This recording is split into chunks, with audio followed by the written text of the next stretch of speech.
Everybody, what's going on? Happy Saturday. Thank you all so much for stopping by and hanging out with me today. I am so excited to have you here because we are going to be ranking all of the classes and subclasses in Daggerheart, and I could really use your help.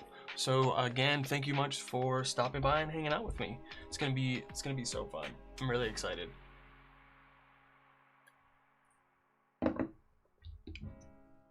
All right, let me make sure everything is going on. Everything's working well. Awesome.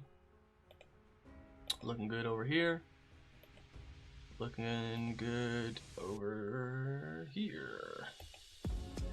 Sweet. Session prepping, awesome. Yeah, I got a session tomorrow. I'll be doing some prepping for that later. Please let me know if the music's too loud or too quiet.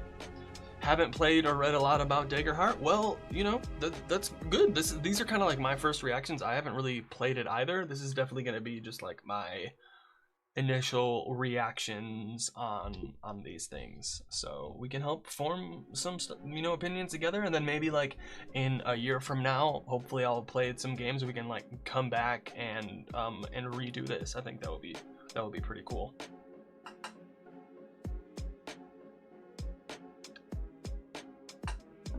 I think that would be pretty sweet. All right. So what do we got going on? Here we go. Yep, like I said, we got the ranking chart. I got all of the classes and subclasses here. So before we get started, just want to... yeah, everything looks good here. Cool. Hey everybody, what's going on? Alright, let's go. Daggerheart. Yo, just like the art, this art is so cool. Like, yo, this monster, I do not want to fight that guy. That looks, and yeah, that's yeah, don't want to fight any of these things. But the art's pretty cool. They did a really good job on the artwork here. Lots of people working on it. Just look at this. So good. And then I like how it spills over sometimes on the pages. Yeah, like here. There we go. Yeah, but let's get to the classes and start taking a look at them. Where do we go? Awesome. Bard. So the things with classes are, there's a couple of things we should look at.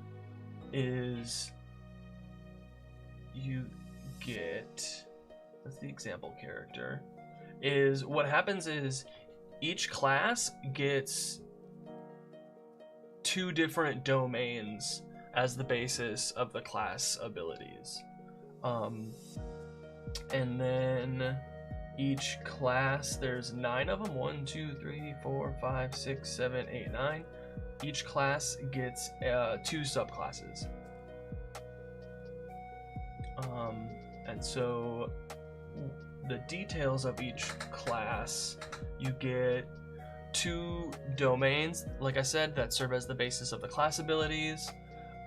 There's a starting evasion, a starting hit points, starting items, a unique class feature, and a class hope feature. Every class has a special move that they can do by spending 3 hope. And then there are your subclass grants the following: spellcast trait if you're a spellcaster, a foundation feature that establishes the identity and strengths of the subclass. Then there is a specialization feature that's more advanced that you can get when you level up. And then there is the mastery feature, which is at higher levels.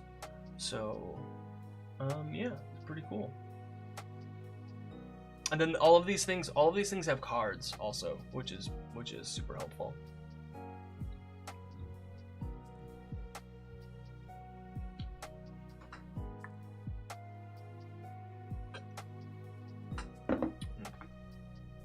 Okay, so for the first one is Bard.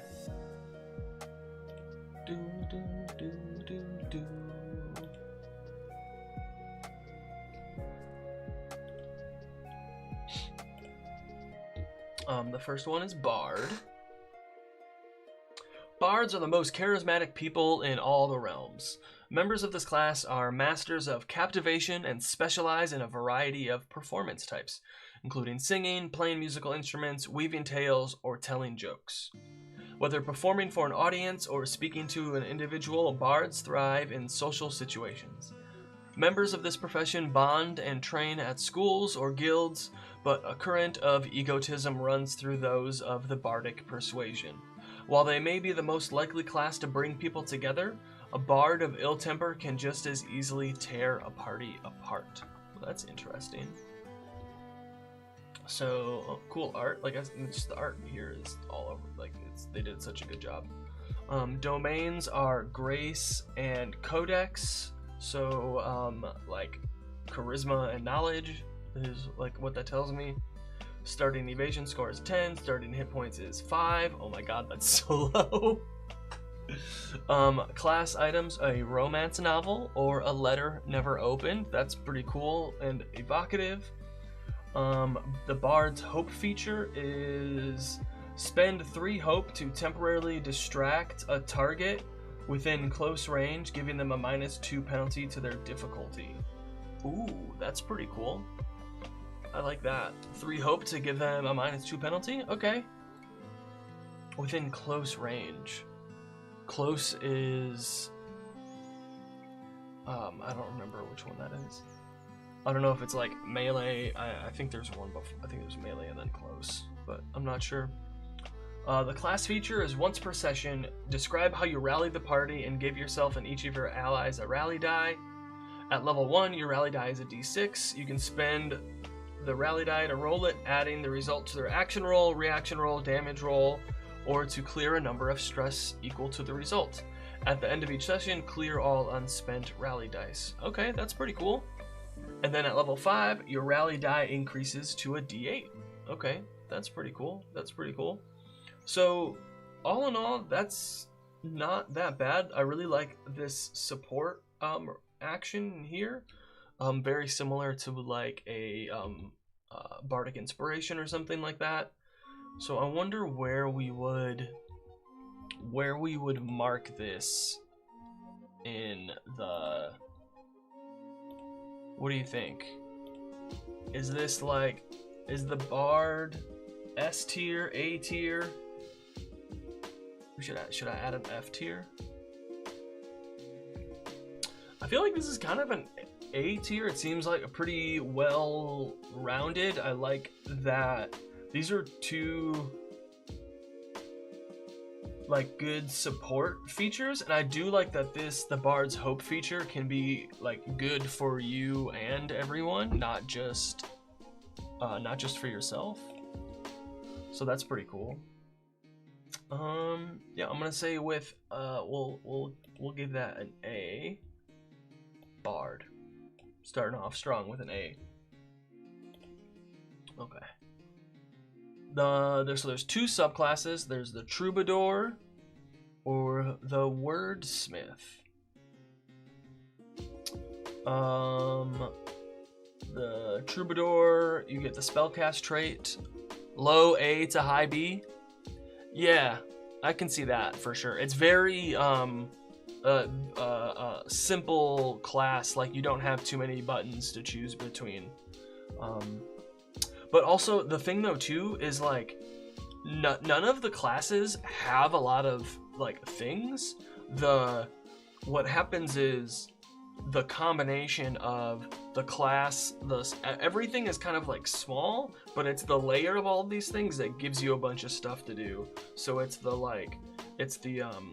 class and the subclass and then your species and your ancestry, like all like add up to having a bunch more things rather than you getting a bunch of stuff from your class like you do in D&D.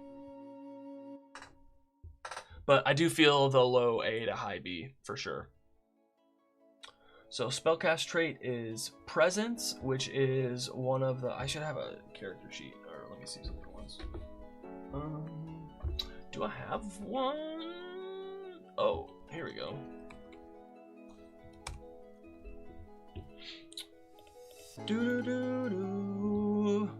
Yeah.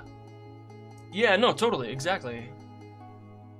That's totally okay. Here's one I made recently.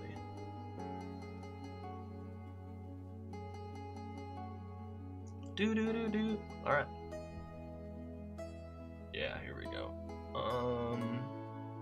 No thanks. Like, I didn't continue making this, but this is just to show you. So, presence is like the charisma skill. Charm, perform, deceive. So, what they're saying is the bard, or at least this subclass, uses presence. Does this one? Yeah, this one also uses presence for the spellcasting traits. I mean, is my other one more filled out?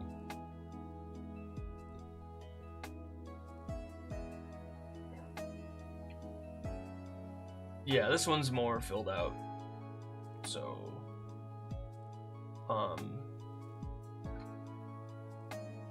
yeah. So then also when you make, let me see something once. When you make a character, you choose your class, character subclass, so you get a subclass card, class feature, community, character traits. You get modifiers are +2, +1, +1, 0, 0, -1. Is this wordless golden hour? It is, yes.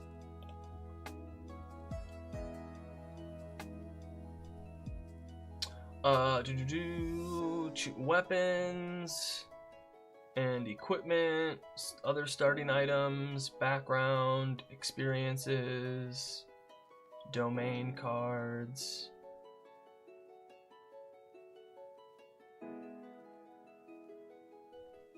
And then the thing though too is, like I said, those 2 domains that each class has, when you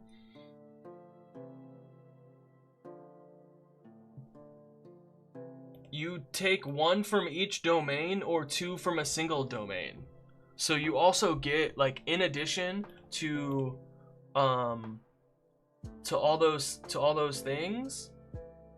So in addition to just like these things too, you also get to pick powers from these 2 domains. Let me grab.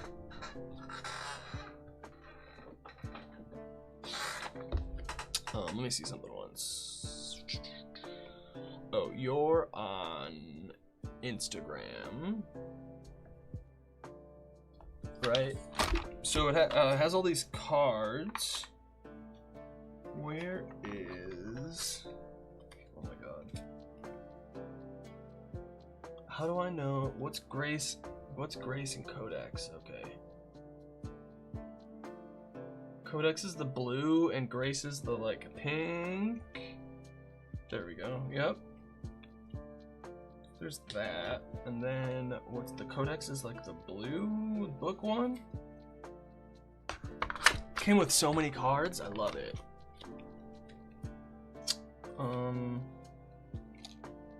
Oh yeah, because I made a couple already. Here's more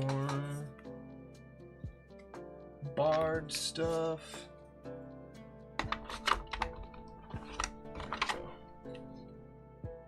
More wizard. Yeah, see, all these things are...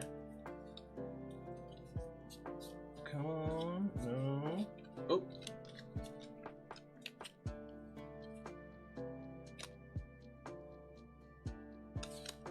No. Like, spells? Abilities? Here we go. There's that, and then... There we go. Right, so then, like, as the bard, I could take...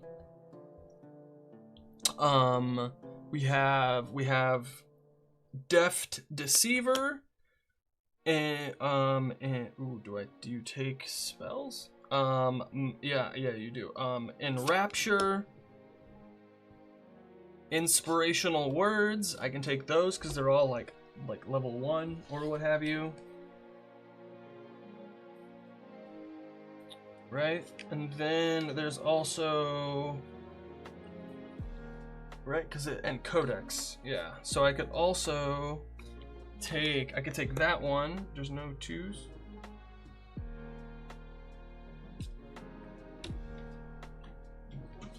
Yeah, so you have like the options, and then so in addition to like to these things, and then I would also get this, but then you can choose from these. So it's this, like I said, this like stacking of all these where you get abilities from.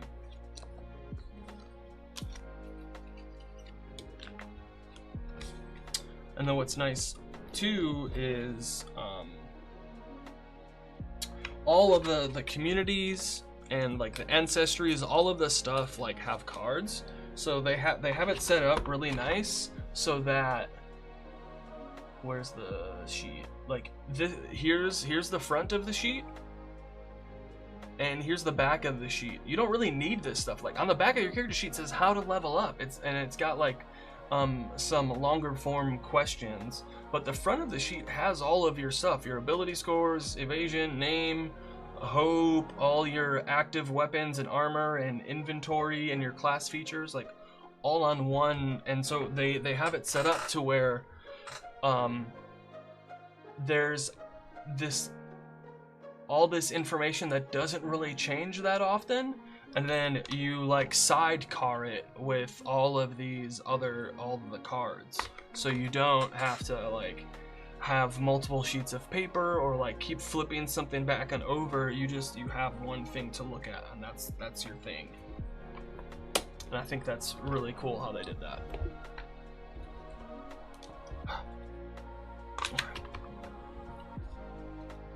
And then so like the wizard, we'll take a look at this later too, but like the wizard doesn't pick like single spells. You pick books, you pick grimoires, and it has 2 or 3 spells in it.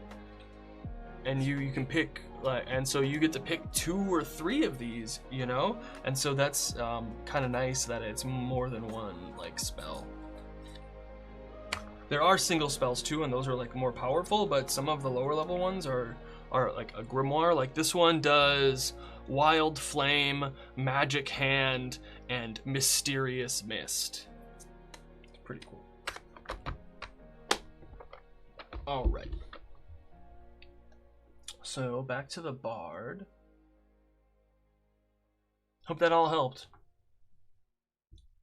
There we go.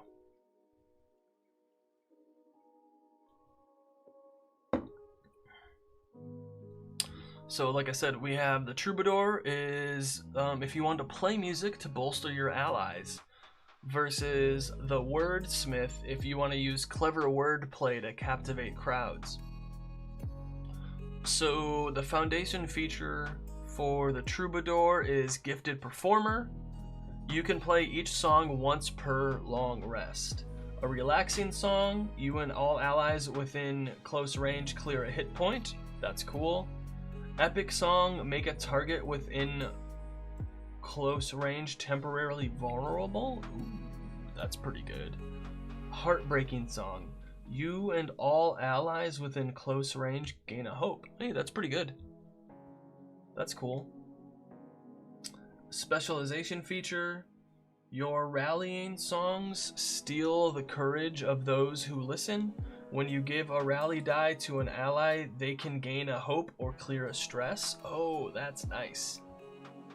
And then mastery feature, you are among the greatest of your craft and your skill is boundless. You can perform each of your gifted performer songs twice instead of once. Wow. That's pretty good. Okay. So then let's, how do we rank this one? Ooh, that's tough. That's gonna be tough. I feel like this might be another one of those like A- situations, you know? Well, what do you think?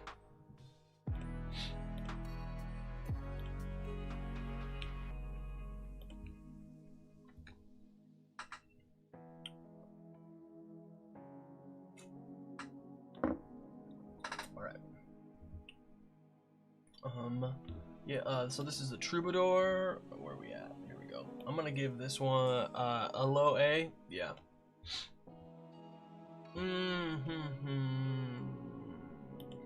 Yeah, we'll give it an A.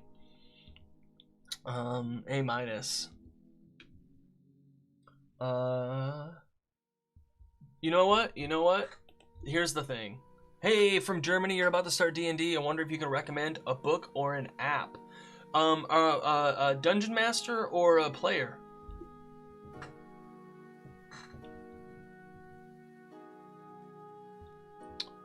So we keep saying that they're not an A, so I think I gotta not put them at an A. Like if there were be like I think it makes sense to put it like if we keep saying that it's not an A, we can't put it at an A just because we don't you know, like I gotta put it at B. We don't have any minuses or pluses, so it's either an A or it's not an A.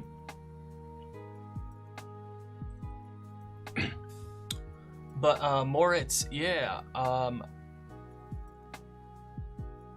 do. D&D Beyond is a really good book, or I mean app, to get information. The free rules on D&D Beyond is like, really helpful. However, yeah, I just I think I like to know GM or player. That's the thing is like if you were gonna be okay, so for both, definitely D&D Beyond. It's really helpful. Where are we at? What you can do is dndbeyond.com, and you go to sources, D&D Beyond basic rules, and you get a bunch of the stuff for free. You get all of the main rules and character classes. I think there's only one subclass for each class, and then a bunch of information for dungeon masters and a bunch of stuff for monsters. I would also recommend. It really depends. As a player, a D&D Beyond's your best bet, really, for all the rules and everything. But if you're a dungeon master, it really depends. I would recommend, if you can get the starter set, the new starter set just came out. It's real nice. The new starter set just came out like last week. They did a really good job, and I would highly check that out. It's $50, but it comes with so much stuff. It comes with you're gonna be like, wait, what? So there's 3 adventure books. There's 18 maps, handouts, 8 character sheets, 210 cards for characters and items and monsters and spells and stuff, and then there's 273 tokens for monsters and terrain and everything. So it's a really good way to get started. I would highly recommend that. You're gonna be able to use that for a long time. Oh yeah, totally. There's lots of different places to find all of this stuff for free as well. Actually, there's one place here. You really don't go to this place right here. 5e.tools. Do not use this at all. It like has all of this stuff here for free, and that's like really not cool. You guys really shouldn't go to 5e.tools. Definitely don't go here to get all of the information that you need for free. Like, no, that's like not really cool at all whatsoever. I don't use this like all of the time at all. But yeah, there's lots of cool places to get stuff. Oh, what's the one? Wikidot, right? Yeah, this one. dnd5e.wikidot.com. This is a really good one. As well, lots of really good stuff here. However, it can be kind of hard to parse what is official and what isn't. Does which one, Trey? Oh, there's 2024. Yeah. But are you talking about the other one? This one? Yeah, this one automatically goes to 2024. You have to click a link down here for the 2014 version. But this one has the 2024 and the 2014. So, but like I said, it can be hard to parse what information is like official and what isn't. There is tons and tons and tons of bad unofficial information and homebrewed stuff out there. There's lots of good stuff, but there is way more bad stuff. So just be careful about like where you're getting it. Like Reddit can be difficult sometimes. There's one website. What is it? No, this one.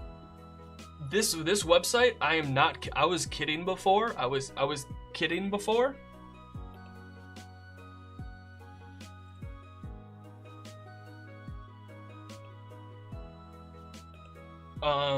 Let me see. Yeah. This one, I was kidding before about the other one. This one here, do not use this one at all whatsoever. There is so much bad stuff on here. This page was created by a user of D&D Wiki and is not official content. Talk to your dungeon master before using it. All of this stuff here is real bad, and I will not let anyone at my table use it. If they say they got it from here, or if I find it on here because I think they're lying or something, do not let them use it, because the stuff on here is not good. It's not vetted. It's people just putting the most powerful, wacky, crazy stuff they can, and it is wild.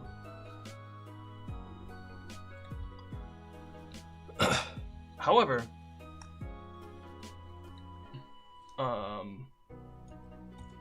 Wikidot and 5e tools are, yeah, I don't, if someone says to me, oh, I found it on D&D Wiki, nah, no, I don't. The whole website is banned. It's not good. And like the stuff, and the thing though too is like, it also, they don't have anything that another website doesn't have. Like it has like, yeah, this is all homebrew stuff. It's not good. Like there's, all it is like, even this, like you can get the system reference document from other places. Like that's not a problem. Like any of the official stuff that is on this website, you can get at other places. So there's no reason to use this website at all, because all of the other content is janky, bad, and not good.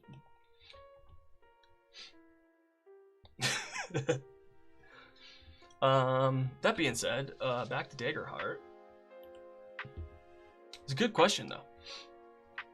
Good question.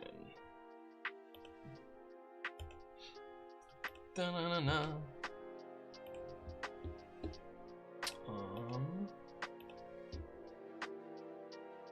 There we go. I hope that helped.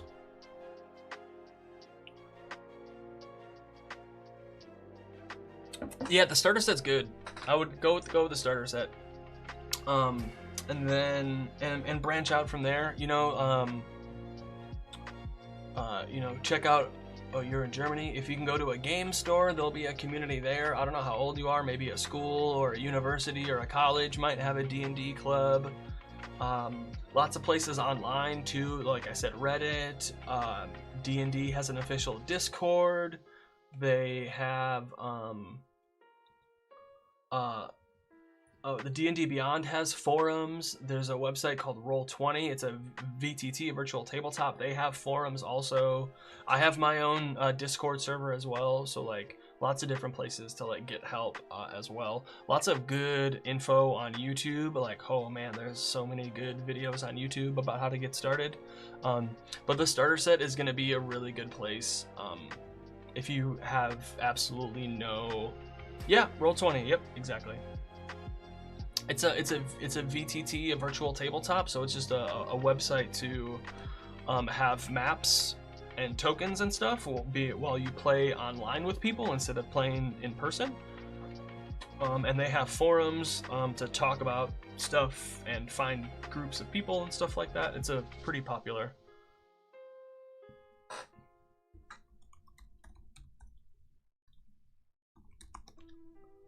Roll 20. Come on. Kentifer, I prefer what? You caught that, huh? My preferred is Owlbear Rodeo, cause it's pretty free. You can like it's free if you want to pay for it. It's like for more storage. But this is Owlbear Rodeo. Here's my current. I'm in a Spelljammer campaign, or I'm running a Spelljammer campaign right now. For my table. Here's like some current stuff we got going on. Yeah, I like Owlbear Rodeo a lot. It's super fun. And then so like I have I have the NPCs, like they're not even tokens. I took the art from the book and erased the background. For most of them. Yeah, they just fought this 100-foot long worm thing. Yeah, it was good times. Yeah, Owlbear Rodeo is awesome. I like it a lot. And it does the moving maps too. Let me see.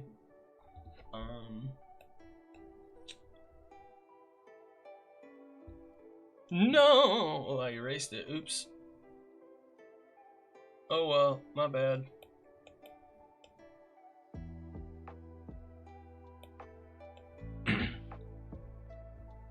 Yeah. Oh, Kenku FM is awesome too. Voting on best modules? No, we're voting on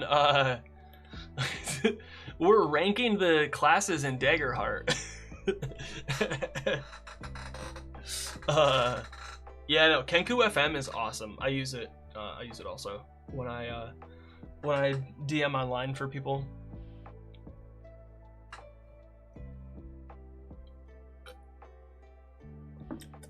Awesome. So we did the Troubadour. Now we're moving on to the Wordsmith.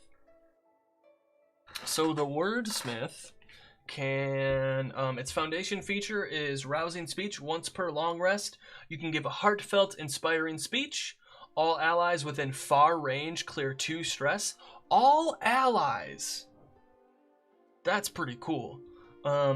Heart of a Poet. After you make an action roll to impress, persuade, or offend someone, you can spend a hope to add a d4 to the roll. Okay, that's pretty cool.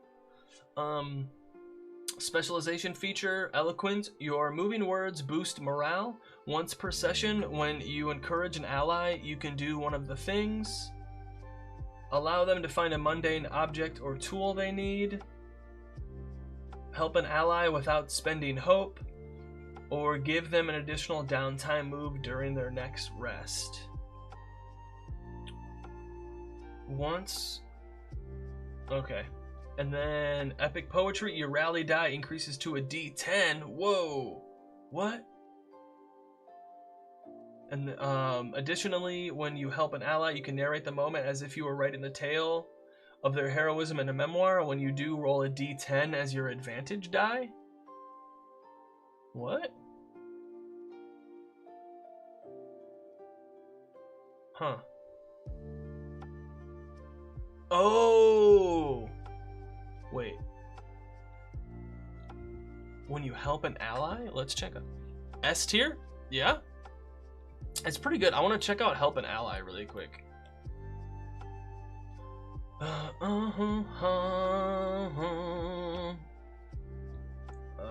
On your turn. Using hope, help an ally. You can spend hope to help an ally. You roll. Oh, so advantage in this is not like because it's a 2d12 system instead of Come on.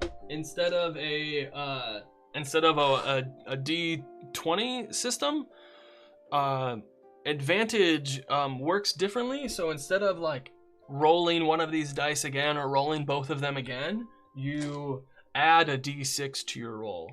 So then what we're seeing before with this bard subclass is that with this bard subclass, oh my god, the D6 can be a D10 instead, which is pretty good. That's not too bad. I S tier. Kind of agree with you. Is this one better than? Is this S tier? Is this A tier? I think this might be A tier. I don't know if this is S tier yet. I've on average mathematically, advantage adds a +5. Yep. And a D10 is essentially a +5.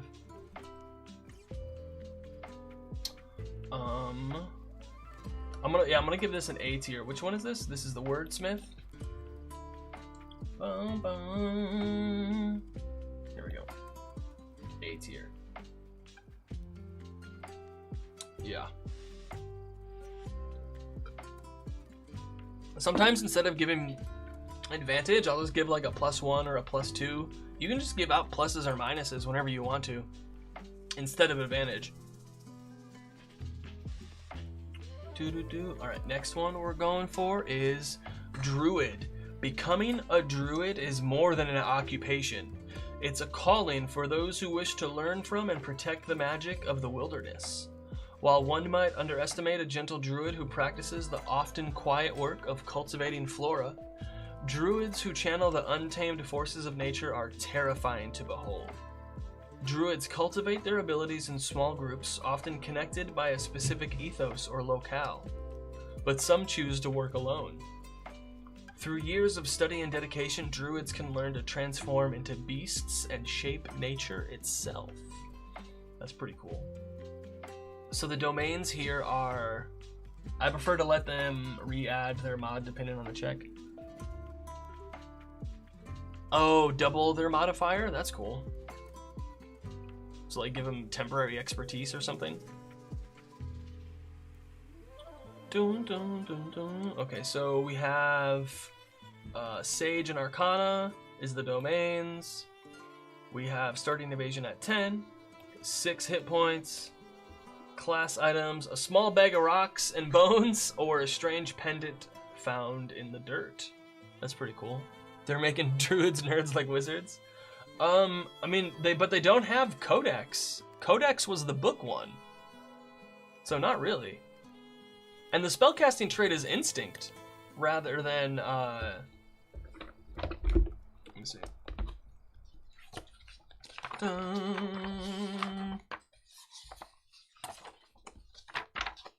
Instinct, which is like wisdom. So evolution is spend 3 hope to transform into a beast form without marking a stress. When you do, choose 1 trait to raise by +1 until you drop out of that beast form. Okay, that's pretty cool. Oh, I mean, taking forever to learn that craft? Yeah, totally. I can see that.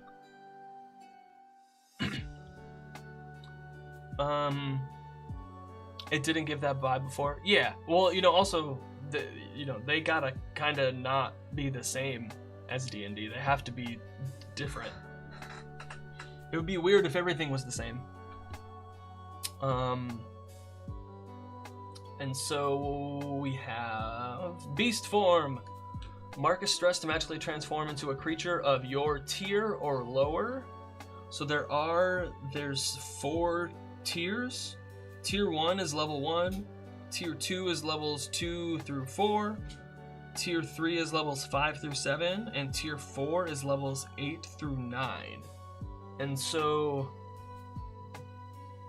you can drop out of the form at any time.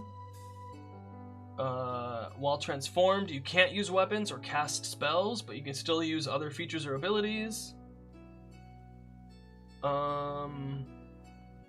Dope, dope, dope. Wild touch. You can perform harmless, subtle effects that involve nature, such as causing a flower to rapidly grow, summoning a slight gust of wind, or starting a campfire at will. So like what's going on here with here the beast form options? So there's like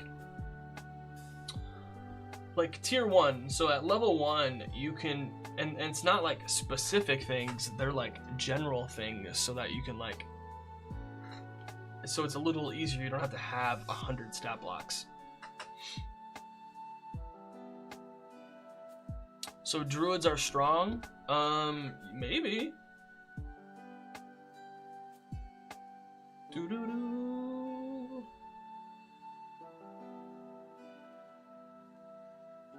Let's see. So, like a scout, like a fox or a mouse, when you take major or greater damage, you drop out of beast form. Yeah. And then, so like if we go to tier 2, a pouncing predator, check this out, right? Melee, D8 plus 6. Ooh. Gain advantage on attacking, climbing, and sneaking. So I like how this is not really like, all of these are like vibe based, but in a good way. Like I know like leap is one word, but it's evocative. You know, like I can understand how this can be used in multiple different ways. I can understand how navigate can be used in multiple different types of situations rather than having a sentence or a paragraph or half a page to explain this. And then they each have like their own like little special thing. This is cool. Pouncing predator. Mark a stress to move into melee range of a target and make an attack roll against them. On a success, you gain +2 bonus to your proficiency for this attack, and the target must mark a stress. That's cool. And then where's tier 3? Legendary hybrids. You can be like a griffin or a sphinx, a giant eagle. Pick a tier 1 beast form and become larger, more powerful. That's cool. Great predator, vicious maul, spend a hope, and make them temporarily vulnerable. Oh. And tier 4, massive behemoth, mythic beast, mythic hybrid. Where are we? Where's the dragon? Mythic aerial hunter. You can fly at will and move up to far range as part of your action. When you move in a straight line into melee range of a target from at least close range and make an attack against that target in the same action, you can re-roll all damage dice that roll the result lower than your proficiency. That's wild. Whoo. But yeah, those are the like, just look at this art. Like, how cool is that? It's so good. Page 35. Like, it looks good in the book too.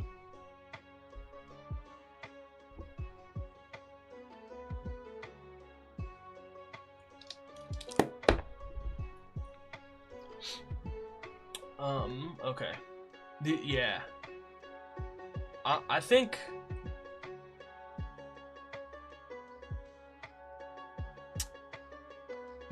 is this S tier? It's definitely, this is definitely A tier, like for sure.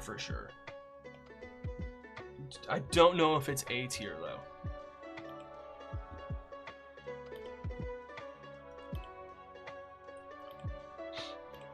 You know?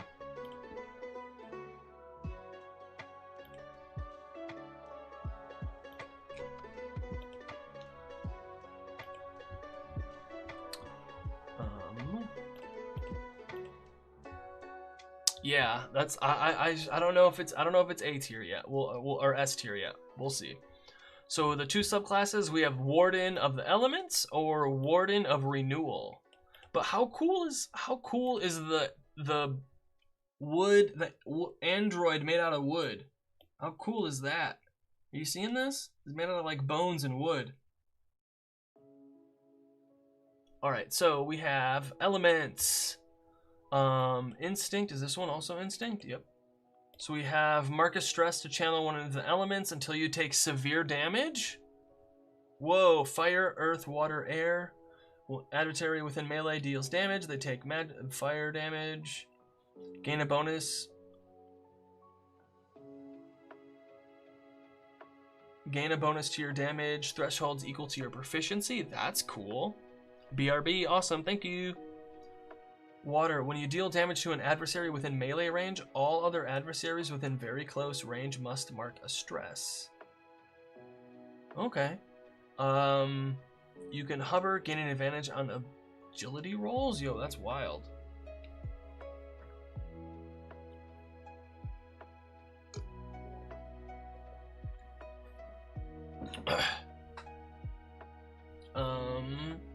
Once while channeling, you can assume an aura matching the element. When an adversary marks one or more hit points, they also mark a stress. Ooh, that's cool. Earth, your allies gain a +1 bonus to strength. Water, when an adversary deals damage to you, you can mark a stress to move them anywhere within very close range. Okay. When you or an ally take damage from an attack beyond melee range, reduce the damage by 1d8. Okay. Oh, so that's the aura. I got you. There's fire, earth, water, air aura. And then mastery feature. You further embody your element. Fire, you gain +1 proficiency bonus. Earth, it's a D. When you would mark hit points, roll a d6. Per hit point marked for each result of 6, reduce the number of hit points you mark by 1. Whoa, that's pretty good. When an attack against you succeeds, you can mark a stress to make the attacker temporarily vulnerable. What? That's crazy. Okay, I think this is S tier. Holy cow, this is crazy. Which one is this? This was Warden of the Elements. Holy cow. Yeah, that was so cool. Wow. Warden of Renewal. Let's see. Clarity of Nature. Once per long rest, you can create a space of natural serenity within close range. When you spend a few minutes resting within the space, clear stress equal to your instinct, distributed as you choose between you and your allies. Okay.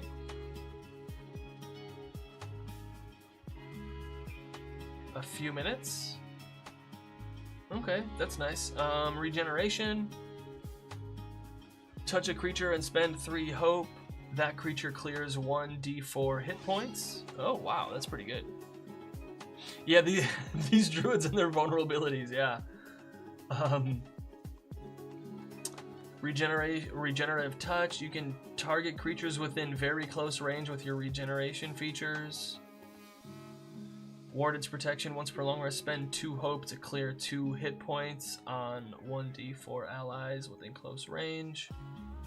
Mastery feature. Your animal transformation embodies a healing guardian spirit. When you're in beast form and an ally within close range marks 2 or more hit points, you can mark a stress to reduce the number of hit points they mark by 1. I don't know, man. This seems kind of womp womp compared to the other one. Is this also a B? Canes for dinner? Hell yeah, that's awesome. I just had tacos earlier. Because it's National Taco Day. So I had some tacos. It was great.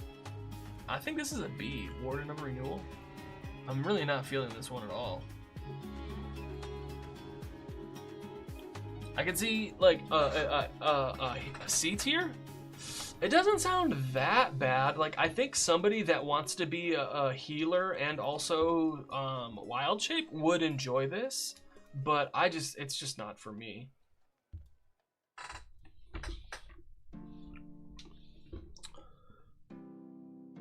You know, I just yeah. I can see people, because like the thing though too is like, what's nice is like this lasts for a while, you know, it's while you're transformed. But some of these other ones are just like a one and done, and that's not that appealing to me. People treat C tier bad. To me, C tier is average. Okay. Huh. Well, I would say on this scale, because there's S and it's 5, it's S, A, B, C, D, B would be average. But I do see what you're saying with that.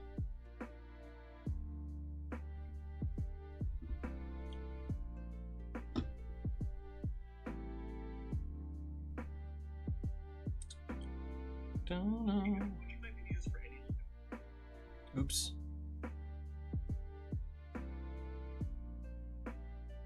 I forget. Yeah, I this was already made too. Like, I added a couple pictures, but like this was already on Tier Maker, which is kind of funny.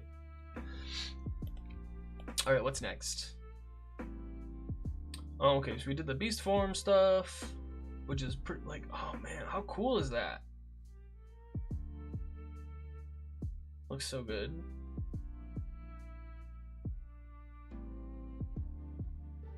Man. Okay, Guardian. See, this is the fighter type class. See? But like the thing is, like, yo, they did all of it on one page. Okay, here we go.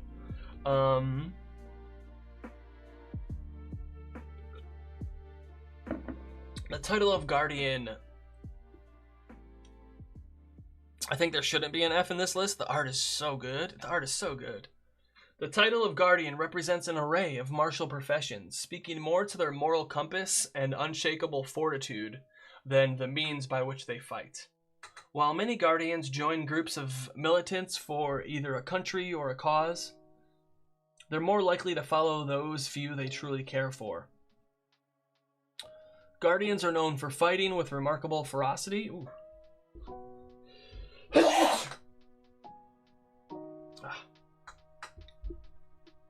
Defending their cohort above all else. Woe betide those who harm the ally of a Guardian, as the Guardian will answer this injury in kind.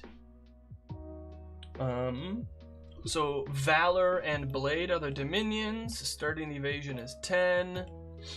Starting hit points is 7. Class items, a totem from your mentor or a secret key.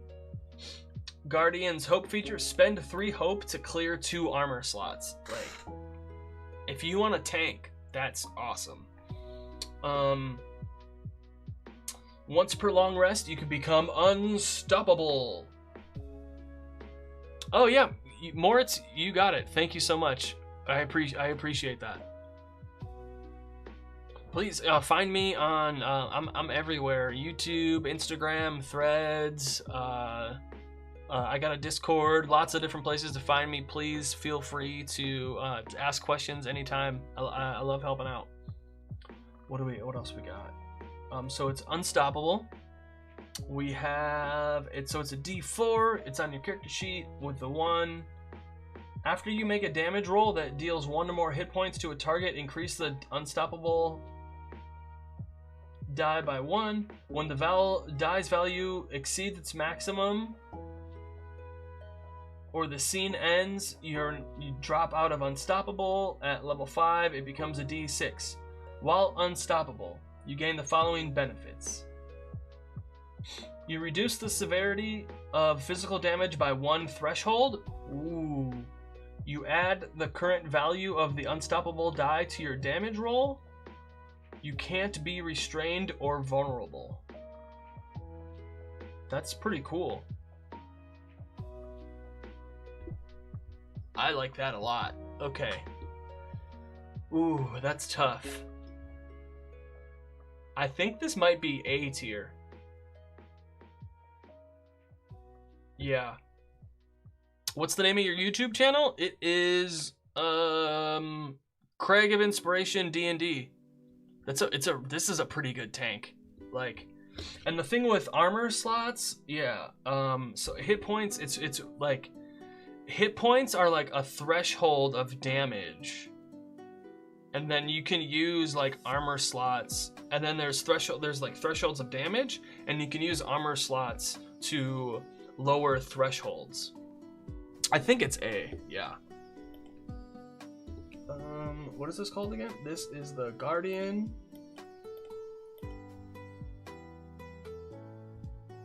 There we go. A tier for sure.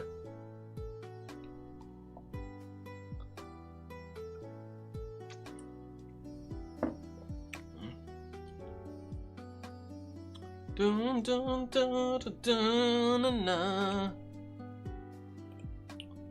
Yes. Where else?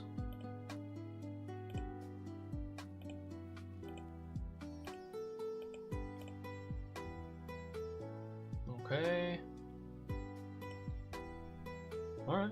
Everything seems good. Sorry, just making sure the stream is still going well everywhere, because I'm on at least 4 places. Okay, so the subclasses.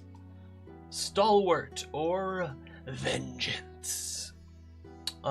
Play Stalwart if you want to take heavy blows and keep fighting. Play Vengeance if you want to strike down enemies who harm your allies. If you like beatbox, wing. Okay, I'll check them out. Thanks. Let's see, we have foundation features. Gain a permanent +1 bonus to your damage thresholds. Okay. When you take physical damage, you can mark an additional armor slot to reduce the severity. Oh! You can do 2. Whoa, okay. That's cool. Specialization. Gain a +2 bonus to your damage thresholds. When an ally within very close range takes damage, you can mark an armor slot to reduce the severity by 1 threshold. So if you're very close is melee, so if you're next to somebody, you can use an armor slot to reduce their damage. That's a good tank. Mastery feature Undaunted makes that a +3 bonus to your damage threshold. Loyal Protector, when an ally within close range has 2 or fewer hit points and would take damage, you can mark a stress to sprint to their side and take the damage instead. Wow, that's good. That's good. Man, that's a really good tank. Don't know if it's as good as that Druid class feature though, or the Warden of Elements. Yeah, I think it is. I think it's as good as Warden of Elements, yeah. Which one is this? Stalwart?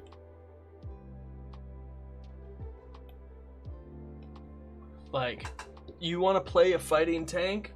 That's your man right there, or woman. That's like, or whatever pronoun. That's the same role as Barb, I think. Yeah, it's pretty similar, just without the rage. But like being able to like move yourself into harm's way is pretty cool. Essentially, like with this one and this one. Let's see. So Vengeance, foundation features, you gain an additional stress slot. When an adversary within melee range succeeds on an attack against you, you can mark 2 stress to force the attacker to mark a hit point. Okay. Active reprisal. When an adversary damages an ally within melee range, you gain a +1 bonus to your proficiency for the next successful attack you make against that adversary. For Gotham! Yeah, this totally feels like Batman. Yep. When an adversary damages an ally within melee range, you gain +1. Oh, cool. Hey, Sam Thompson, Bonsai, what's going on? Mastery features. Nemesis. Spend 2 hope to prioritize an adversary until your next rest. When you make an attack against your prioritized adversary, you can swap the results of your hope and fear die. You can only prioritize one adversary at a time. Whoa! So you could essentially turn a roll with fear into a roll with hope. That's cool. That's interessante. Okay. Hi, everybody. Okay, so that's, I would say,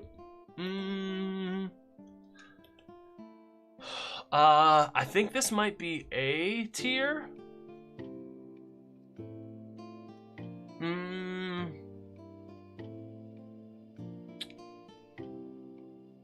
Is this better than average?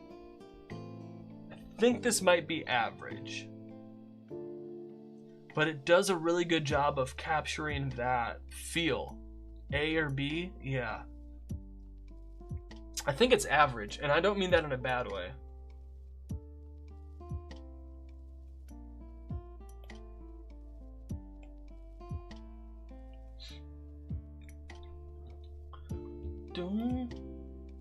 Okay.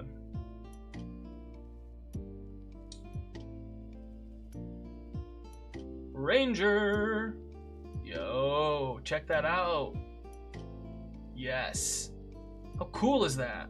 Oh, and they got the mechanical arm too? Yeah, I do too. It feels like it's in the same spot, yeah. Ugh.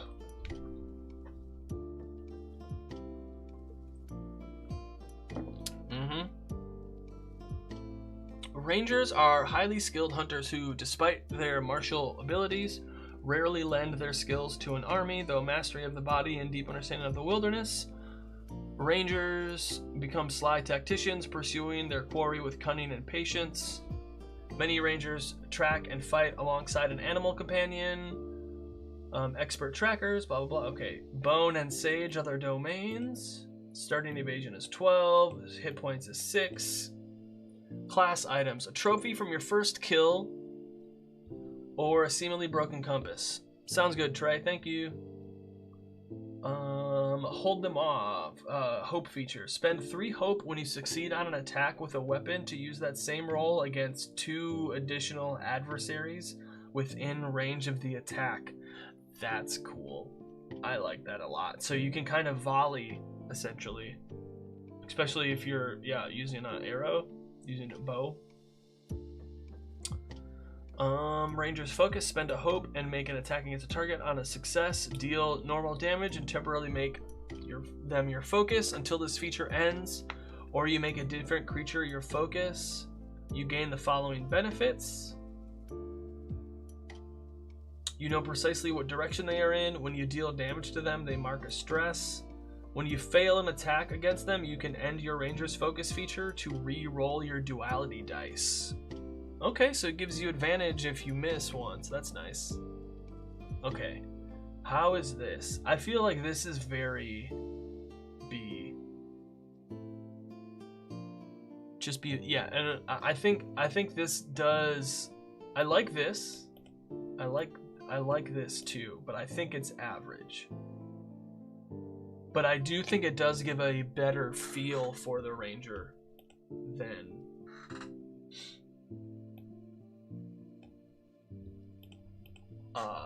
the D&D one. Okay, Beastbound. Play Beastbound if you want to form a deep bond with an animal ally. Play Wayfinder if you want to hunt your prey and strike with deadly force. Okay. Spellcast trait is agility, and agility for both of them.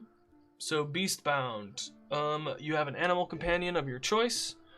At the GM's discretion, they stay by your side unless you tell them otherwise. Take the Ranger companion sheet when you level up. Your companion levels up also. Ranger companion. So yeah, they have stuff too. So they have things. They have stress and all these things, which is nice. They get experiences and evasion and all that stuff. It's another little mini character sheet for your thing. Specialization features: choose an additional level up option for your companion. Ooh. When an adversary attacks you while they're within your companion's melee range, you gain a +2 bonus to your evasion. Okay. Mastery features: choose 2 additional level up options for your companion.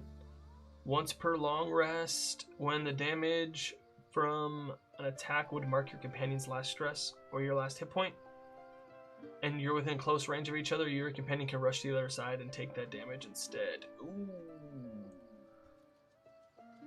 I think...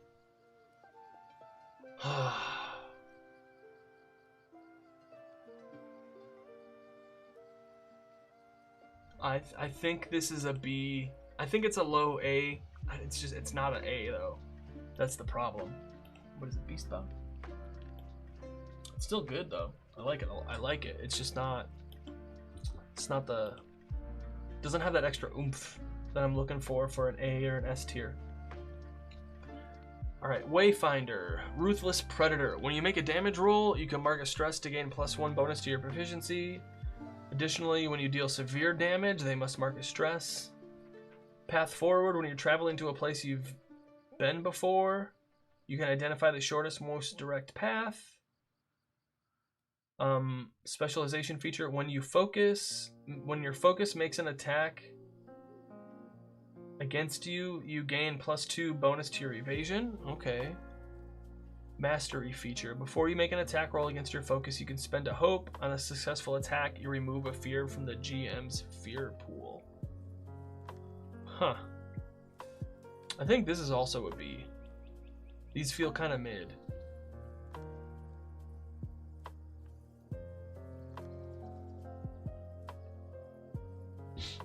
Alright. What is this, Wayfinder?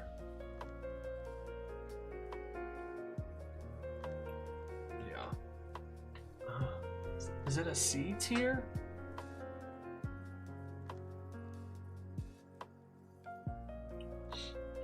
Because, like, I feel... How often are you gonna do this later on? And how often is that gonna, like, actually help? You know? Because I'm looking at these things. Like, this is definitely stuff that you're gonna get. Mark a stress to get a +1 bonus? I guess.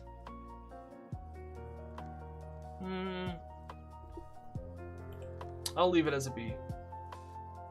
Okay, the companion. Doo-doo-doo-doo-doo-doo-doo.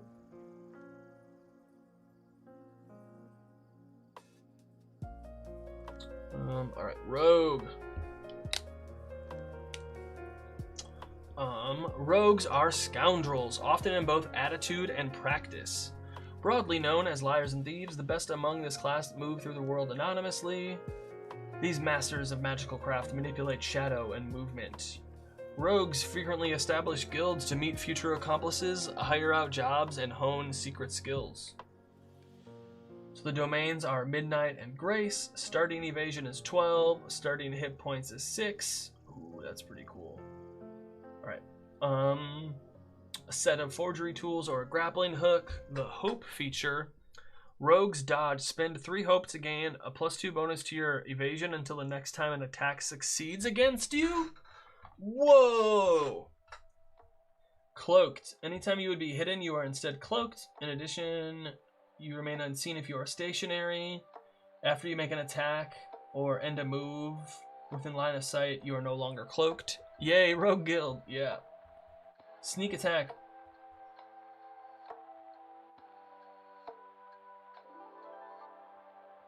When you succeed on an attack while cloaked or while an ally is within melee range, add a number of d6s equal to your tier. Okay. What is evasion? Yeah, what is evasion? Evasion is... What page are we on? We're on 43.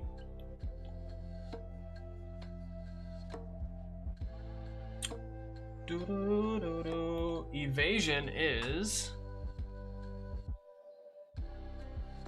Represents... it's the difficulty for a roll. Dun dun dun.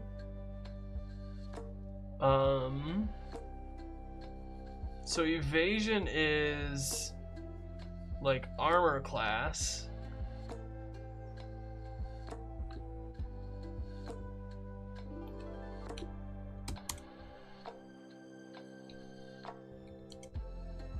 Yeah, exactly. It's kind of like that. And so what happens then is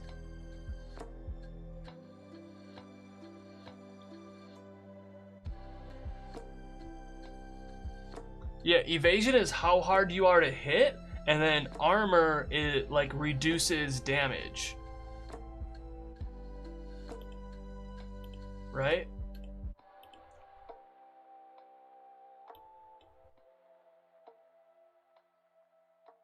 Bum bum bum. Reaction.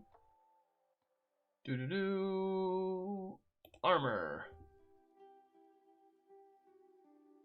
Base thresholds, base score. Yeah, but what does it mean though?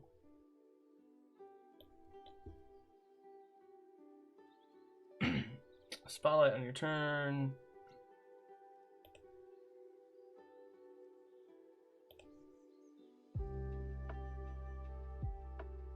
Clearing hit points, stress, action rolls. Duality dice.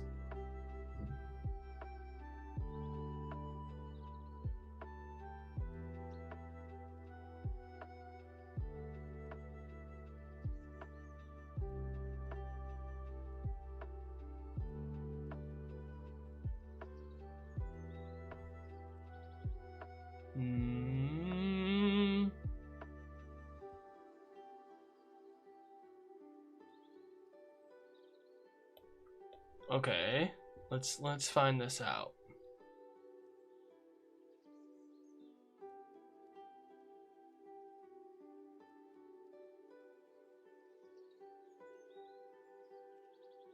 Equipment. Armor, okay.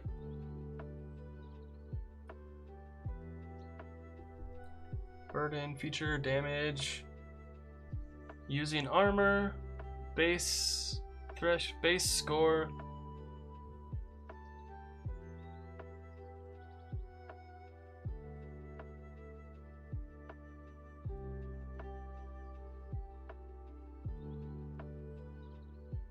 For example, if it with all bonuses it can never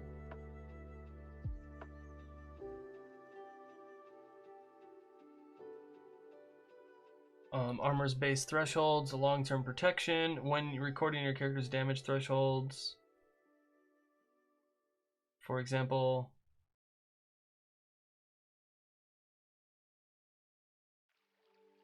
okay. Reducing damage. Okay, here we go. When your character takes damage, you can negate some by marking an armor slot, then reducing the severity of the damage by 1 threshold. Okay, there we go. So then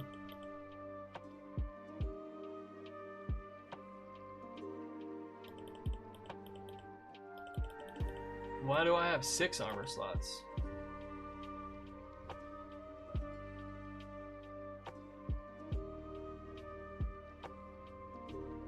Oh, you add them all together? I'm confused.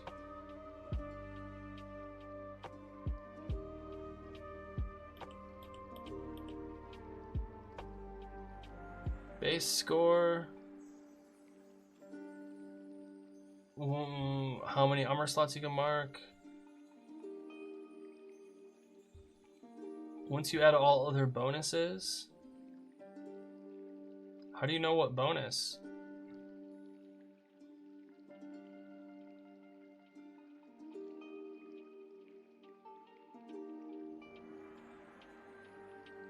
It's like Minecraft armor, yeah. Okay.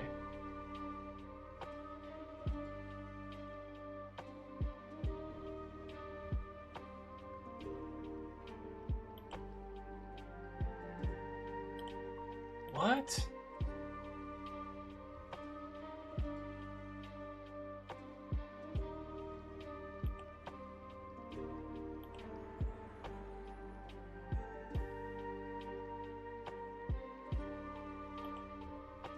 Okay. Well then. Bad durability? Yeah. Okay. Armor. Using armor. The base score.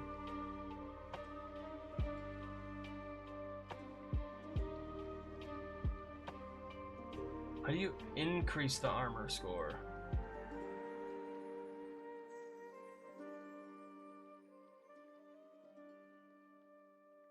Oh. Here's an example. Miles's wizard rune gains a +2 bonus to his armor score until his next rest. So it goes from 3 to 5. Okay. Got it. So it can just happen because of abilities or stuff like that. But like, why do I...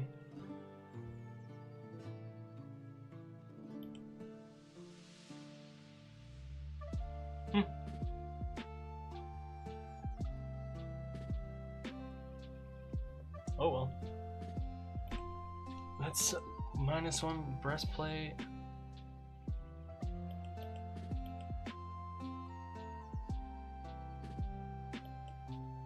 I don't know.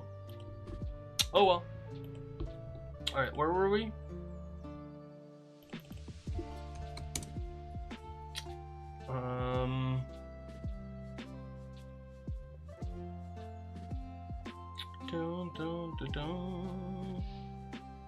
Oh, rogue. Okay, so how do we feel about this rogue? I think this is A tier. For sure. I think this is better than average. Yeah.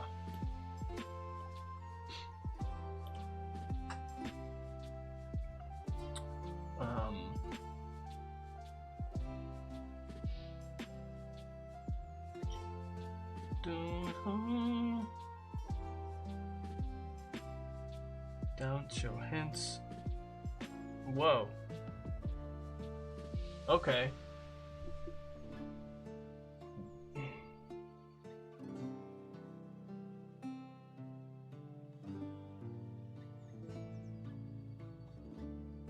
All right.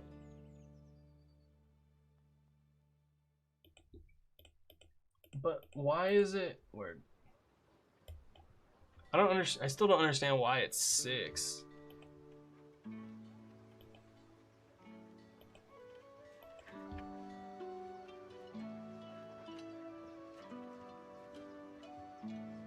Agility's -1.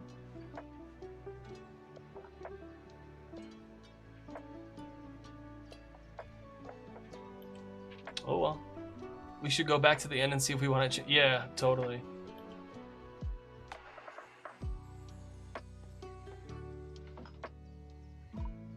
Dun, dun, dun, dun. Details.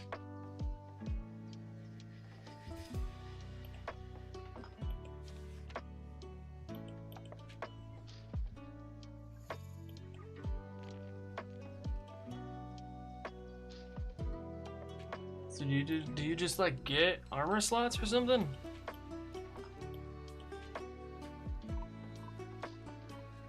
Let's see, character creation, character traits, equipment, armor.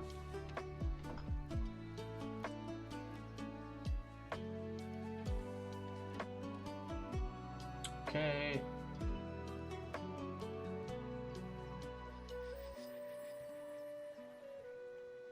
Alright, yeah, it doesn't, I don't, that's, okay, well then.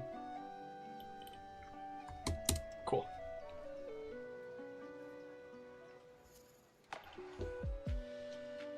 Do, do, do.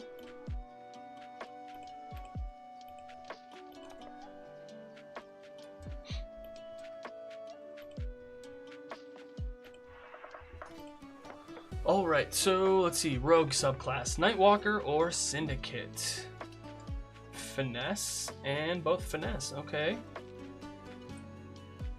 Shadow Stepper. You can move from shadow to shadow. When you move into an area of darkness or a shadow cast by another creature or object, you can mark a stress to disappear from where you are and reappear inside another shadow within far range. Okay. That's cool. Within far range, that's nice. Dark Cloud. Make a spellcast roll. On a success, create a temporary dark cloud that covers any area within close range. Anyone on this cloud can't see outside of it, and anyone outside can't see in. You're considered cloaks from any adversary for whom the cloud blocks line of sight. Adrenaline. While you're vulnerable, add your level to your damage rolls. Okay. Mastery features. Fleeting Shadow. Gain permanent +1 to your evasion. You can use Shadow Stepper to move within very far range. Whoa. Vanishing Act. Mark a stress to become cloaked at any time. When cloaked from this feature, you automatically clear restrained. Whoa. Okay. Is this A? I think this is a B for sure. This is very solid. Not B, A. This is a very solid A. The Nightwalker. Where do we go? Yeah. Definitely. But the Syndicate, let's see.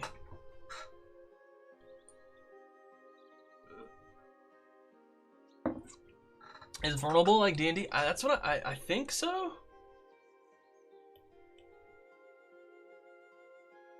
Let's see. Conditions. Vulnerable. When the players and GM work together, all rolls targeting you have advantage. Yes. No, so yes, but no. It's not double damage. It's you get attacks against you have advantage, which isn't that great either. So not that great either. Okay, where are we? Dun, dun, dun, dun. Play the Syndicate. Well connected. When you arrive in a prominent town or environment, you know somebody. They owe you a favor. Okay. Okay, that's a lot less broken than I thought. Yeah. Contacts everywhere. Once per session, you can briefly call on a shady contact. They provide a handful of gold, unique tool, or mundane object on your next action roll. Their help provides a +3 bonus to the result of your hope or fear die. The next time you deal damage, they snipe from the shadows, adding 2d8 to your damage roll. You can use your contacts everywhere 3 times per session. The following options are added. When you mark 1 or more hit points, they can rush out to shield you. When you make a presence roll in conversation, they back you up. The Syndicate RP is on top. The RP is nice, but I don't know, like, this feels not that great. Like, I don't, like, I could see this very easily, like, not being used often. However, these are going to be used all the time. Does that make it S tier? Man.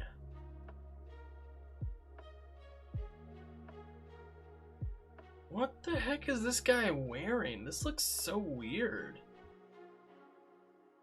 And people got on D&D for AI stuff. Kind of feels weak. Yeah, I know.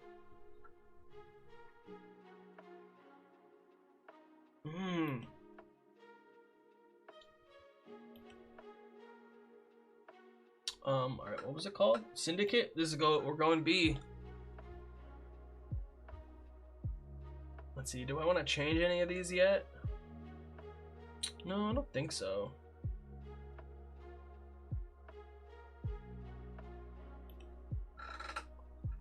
Alright. Seraph! Here we go. Here's our paladin, our cleric.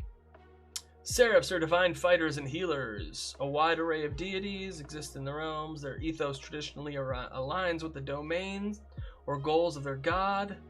Some seraphs ally themselves with an army or a locale, but other crusaders fight in opposition to the follies of the mortal realm. It is better to be a seraph's ally than their enemy, as they are terrifying foes to those who defy their purpose. Starting evasion of 9, starting hit points of 7. Class items: a bundle of offerings or a sigil of your god. Hope feature: spend 3 hope to clear a hit point on an ally within close range. At the beginning of each session, roll a number of d4s equal to your subclass's spell cast trait and place them on your character sheet. The space provided. These are your prayer dice. You can spend any number of prayer dice to aid yourself or an ally within far range. You can use the spent die's value to reduce incoming damage, add to a roll's result, or gain hope equal to the result. At the end of each session, clear all unspent prayer dice. So, but it's only like 1 or 2, right? Because it's strength. Can you have a +3? Oh, you can increase your scores later on. I think it goes to a +5. Huh.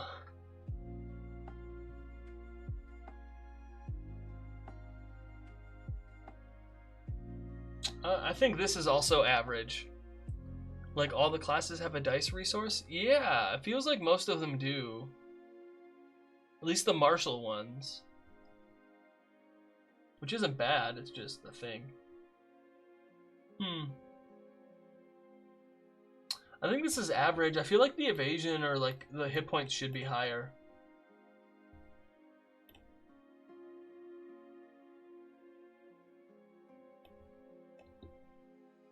I don't know. Like, this feels kind of meh, until you're like, oh, you can reduce incoming damage, you can add it to a roll or gain hope. Like, that's like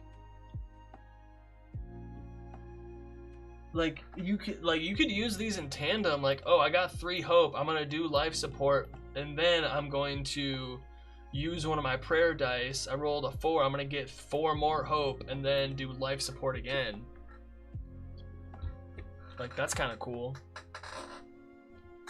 All right, divine wielder or a winged sentinel. Let's see, foundation features: spirit weapon. When you have an equipped weapon with a range of melee or very close, it can fly from your hand to attack an adversary within close range and then return to you. You can mark a stress to target an additional adversary. All right. That's cool. Sparing touch. Once per long rest, touch a creature and clear 2 hit points or 2 stress. As a person who loves paladins, I feel a little disappointed. Yeah, I feel it. Specialization feature. When you roll your prayer dice, you can roll an additional die and discard the lowest result. Okay. Additionally, you can use your sparing touch feature twice instead of once. Okay. Sacred Resonance. When you roll damage for your spirit weapon feature, if any of the die results match, double the value of each matching die. For example, if you roll 2 5s, they count as 2 10s. Whoa.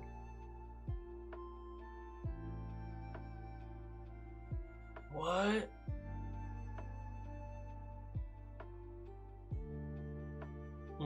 Okay. Bro, that throw weapon, it's totally Thor. Absolutely. I don't understand this.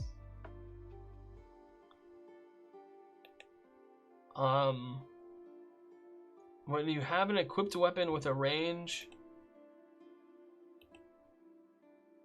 What? Okay, we're gonna go check out weapons because...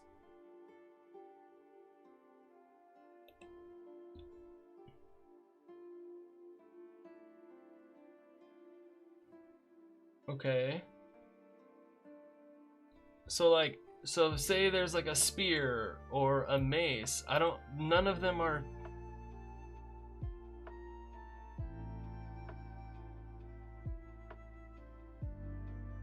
Like, what?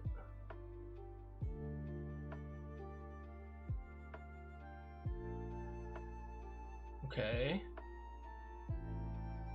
I don't understand. Hammer! When you roll damage for your spirit weapon feature, if any of the die results.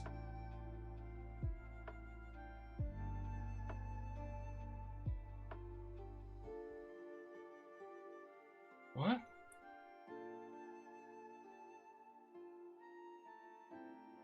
I kind of just want to straight up make Thor. Yeah, no, this I do too.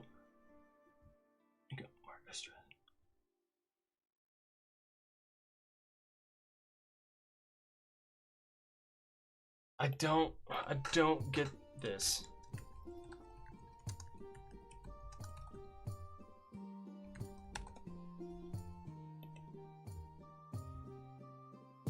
Say, no weapons seem to use multiple dice. Yeah, I don't get that.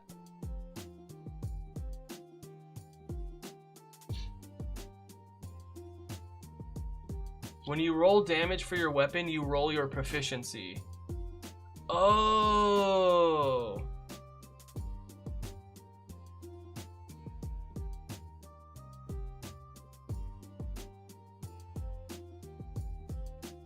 Oh, I didn't know that. That's cool. So as you level up, you roll more damage. That's super cool. What website are you using to look at the Daggerheart stuff? So this is the PDF that I have. This is Demiplane. This is Demiplane is.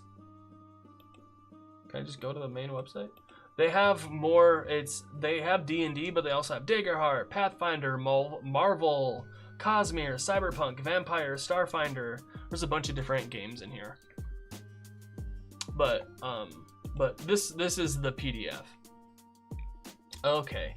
So what we were saying is, and because when you get the book, when you buy the book, by the way, it was $60 for the book and all of the cards, $60, and the PDF. Martial classes won't begin left behind. Yeah, exactly. So that's really, really cool. I didn't realize that. So that makes a lot of sense. So when you're at level 2, you're rolling 2 dice. I mean, you got a 10% chance, right? You got a 10% chance. Yeah, a 10% chance of rolling. Is it 10% or 5%?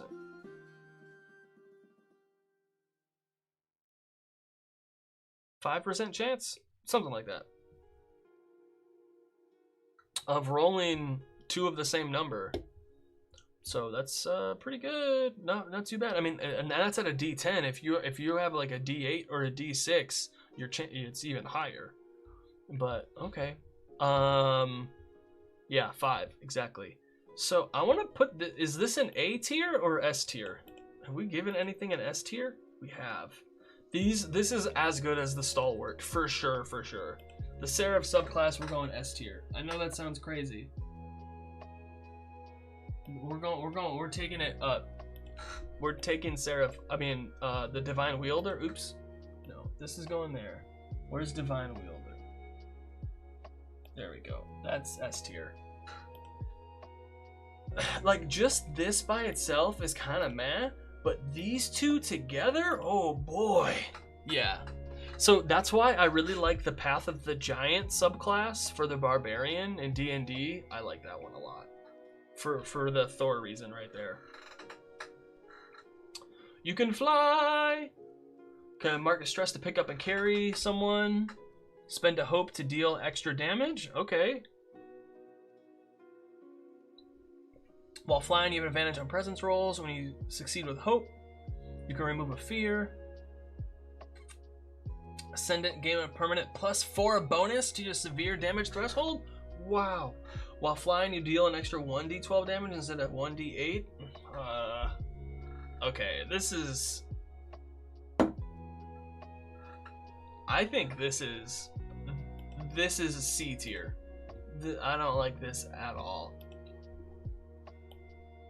I think it does give the vibes of a winged creature, but like, that's it.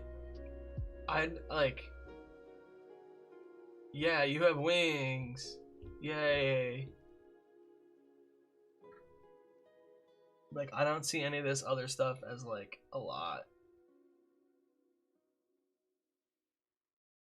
That's just me. Sorcerer. Not all innate magic users choose to hone their craft, but those who do can become powerful sorcerers.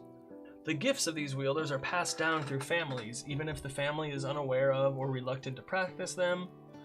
A sorcerer's abilities can range from elemental to the illusory.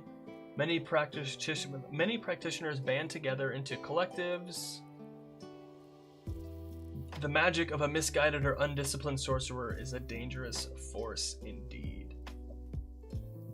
So we have Arcana and Midnight. Starting evasion is 10.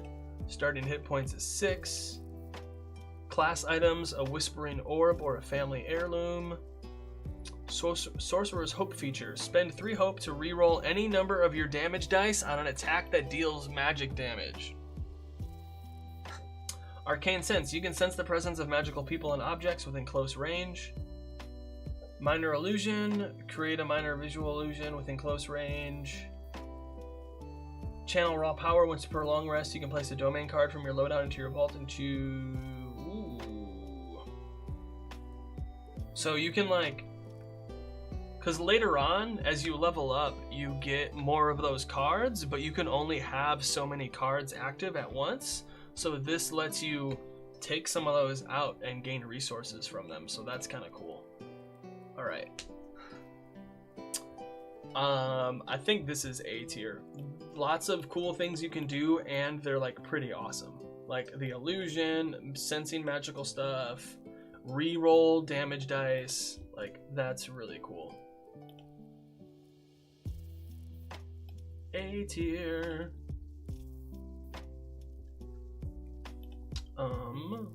Elemental Origin, Instinct, and Instinct. I don't think any of them have had different spellcasting traits. So why doesn't it just be with the class instead of the subclass? But whatever. Choose one of the following elements. You can shape this element into harmless effects, spend a hope to describe how you control it, and gain a +2 bonus to the roll or a +3 bonus to the roll's damage. Okay, that's cool. Natural Evasion, you can call forth your element to protect you from harm. You can mark a stress to roll a d6 and add it to your evasion. Transcendence, once per long rest, you can transform into a physical manifestation of your element. Whoa! Choose 2 of the... Ooh. Character of your choice. Wow. That's pretty good. Okay. Is this...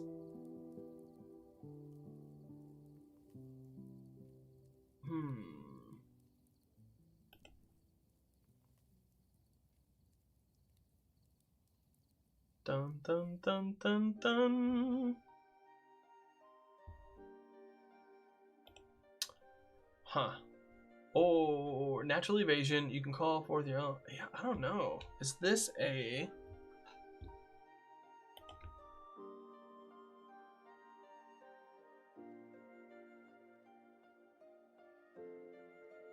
Is this B, A or B?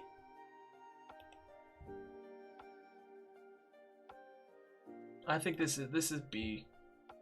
It's good, but I think it's also average.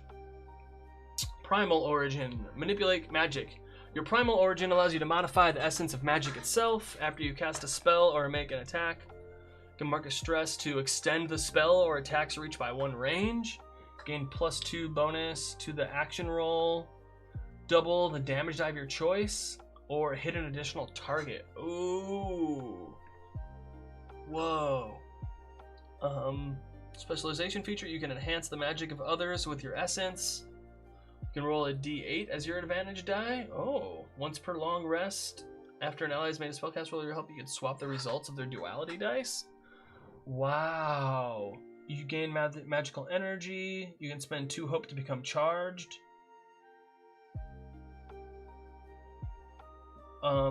You can clear your charge to gain plus 10 bonus to the damage roll or gain plus 3 bonus to the difficulty of a reaction. Wow, okay. This is... Oh, man. Is that S tier?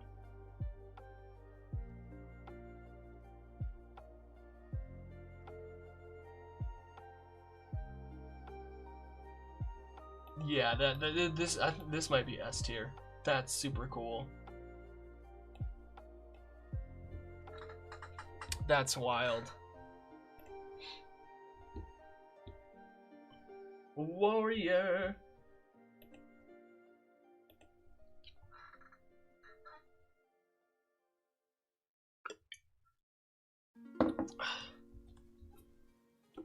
Oopsies. Dun-dun-dun-dun.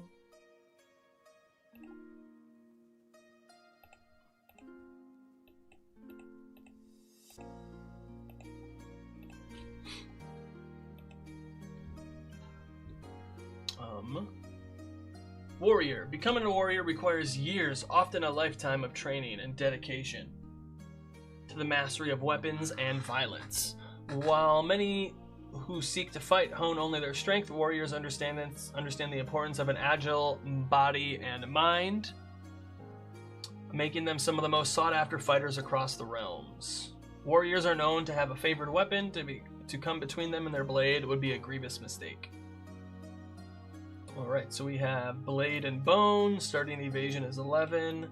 Starting hit points is 6. Class items, the drawing of a lover or a sharpening stone. Can't they be both? Warrior's Hope feature. Spend 3 hope to gain plus 1 bonus to your attack rolls until your next rest. Okay. That's pretty good. Attack of opportunity. If an adversary within melee range attempts to leave that, make a reaction roll. Choose 1 effect on a success, or 2 if you crit, can't move from where they are, you deal damage, or you move with them. Okay. Combat training, you ignore burden when equipping weapons. When you deal physical damage, you gain a bonus equal to your damage roll equal to your level. Ooh. Okay.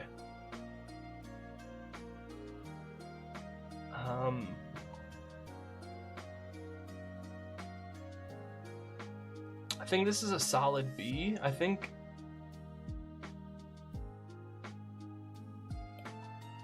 Yeah, that's a solid B. I don't know if it's an S or an A.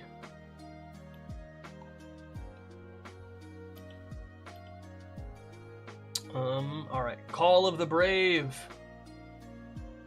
Courage. When you fail a roll with fear, you gain hope. Once per long rest before you attempt something incredibly dangerous or face off against a foe, you describe the ritual you perform. When you do so, clear 2 stress and gain 2 hope. Okay. Rise to the challenge. You are vigilant in the face of mounting danger. When you have 2 or fewer hit points unmarked, you can roll a d20 as your hope die. Whoa. Hold on a second.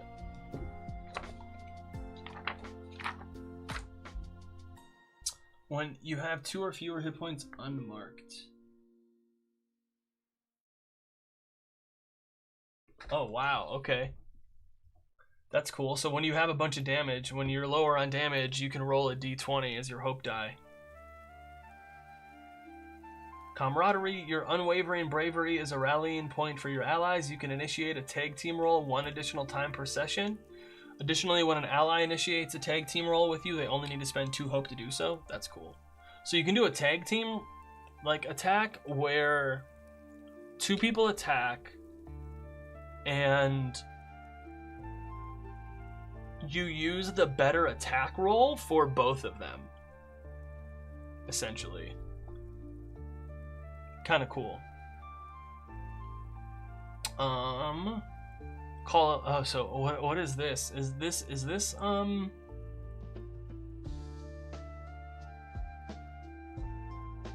I like these a lot. I think like these this is so strong. This courage and this rise to the challenge are very this is A. Right? Call of the Brave? Yeah.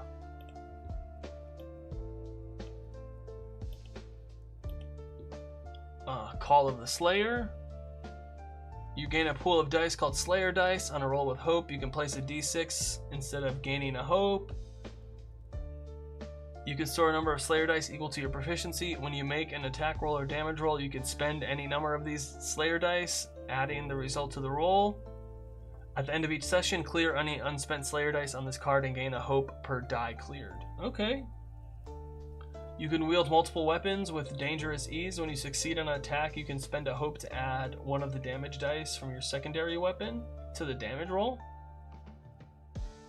Additionally, once per long rest, when you roll your Slayer dice, reroll any ones.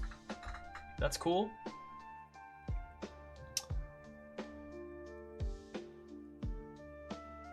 Ooh.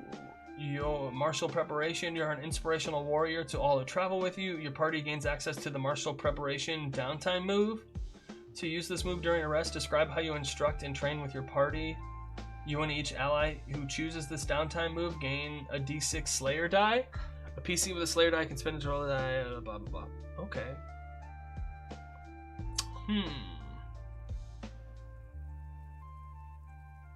I think this is, I like it a lot, but I do think it's average. I think this is one of those things where some of your other abilities and features will help a lot. Call of the Slayer. Getting closer, we're on the last one. Ooh, the orc with dreads, nice. Wizard.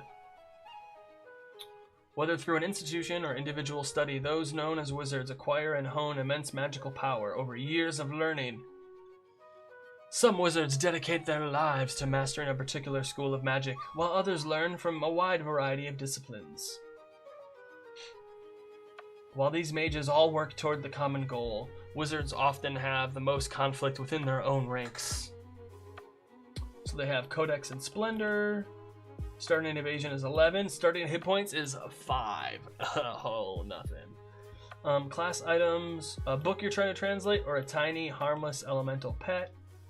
Wizard's Hope feature, not this time. Spend 3 hope to force an adversary within far range to re-roll an attack or damage roll. Ooh, prestidigitation, harmless subtle magic effects at will. Strange patterns, choose a number between 1 and 12. When you roll that number on a duality die, gain a hope or clear a stress. Okay. Dang. This is an A for sure.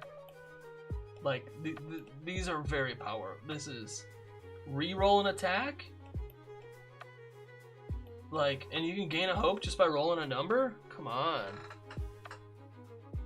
Okay, School of Knowledge. Knowledge and knowledge. Yeah, why does it... That's so weird. Oh well.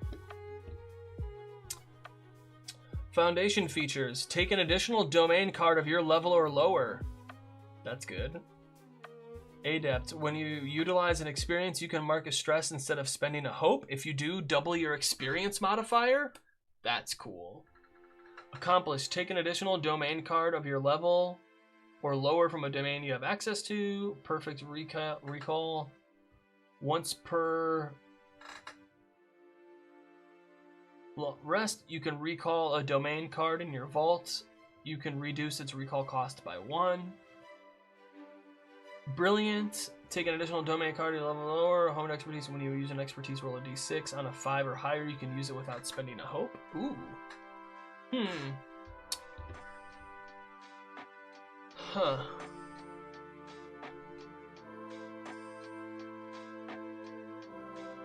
I don't think it's S tier. I don't think it's A tier either. I'm glad to see lots of stuff is average. I'm enjoying that. Okay. Then School of War.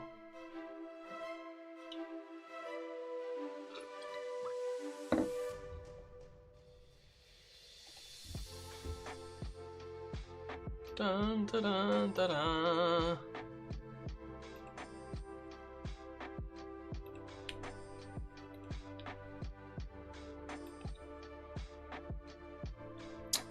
All right. School of War. Hey, Patches, what's going on? We're just reviewing Daggerheart classes and subclasses. Battle Mage. You focus your studies on becoming an uncomparable force on the battlefield. Gain an additional hit point slot. Oh. Face your fear. When you succeed with fear on an attack roll, you deal an extra 1d10 magic damage. You can maintain a protective barrier of magic when you have at least 2 hope. Add your proficiency to your evasion. Whoa. The extra magic damage increases by 2d10. What? When you succeed on an attack, you can mark a stress after rolling damage to force an additional hit point. Ooh. Wow. Okay. Man, I said that one was... This is A tier. That is good. If you're in a fighting campaign, this is excellent. Holy cow. And look at that art, it's so good. And that's all the classes and subclasses, people. We got them all ranked. I should download this. Download image. No thanks.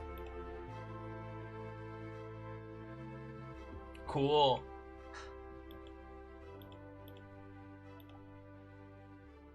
There we go.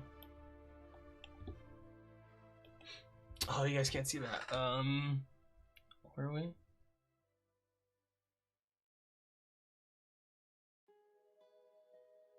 No. Oh well. Yeah, thanks everyone for stopping by and hanging out today. I really appreciate it. Let's see, who should we... I need to find somebody to... raid out to. Anybody on right now? Oh, Another World, Vampire, Dice and Autism, Captain Robert, Matt Colville, Daniel the DM is playing Ghost of Yotai. Let's support Daniel.